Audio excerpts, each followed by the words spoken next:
এরপর যুদ্ধ শুরু হলো।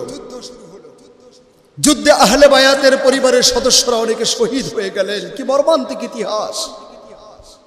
ইমাম হুসাইন রাদিয়াল্লাহু আনহু তাকে তার স্ত্রী বললেন, আমার এই ছোট্ট শিশুটা পানির জন্য হাহাকার করছে, তেষ্টায় ওর বুকটা ফেটে যাচ্ছে, তুমি ওকে একটু পানি পান করাও।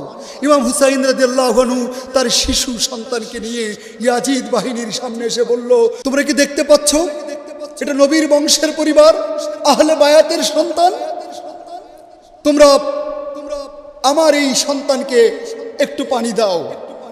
ইয়াজিদের বাহিনী তীর নিক্ষেপ করে ওই ছোট্ট শিশুটাকে শহীদ করে দিল। ইমাম হুসাইন রাদিয়াল্লাহু আনহু তিনি তার স্ত্রীর কাছে এসে শিশুটাকে দিলেন আর বললেন, ও চিরজন্মের মতো ঘুমিয়ে গেছে, আর কোনোদিন পানি পানি বলে তোমাকে বিরক্ত করবে না।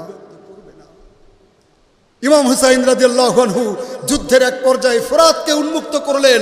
ফোরাতের পানি এক আজলা হাতে নিলেন, পান করবেন।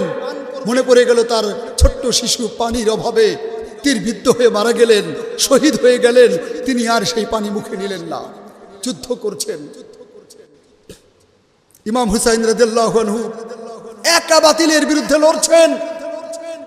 ইমাম হুসাইন রাদিয়াল্লাহু আনহু বলছেন, আমি কি তোমাদের নবীর নাতি নই?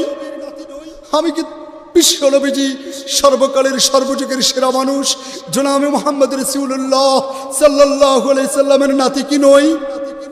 আমি কি হযরত আলী রাদিয়াল্লাহু আনহুর সন্তান নই? আমি কি মা ফাতিমার কলিজার টুকরা নয়নের মণি নই, আদরের ধন নই? তোমরা কাকে আঘাত করো, কাকে মারো?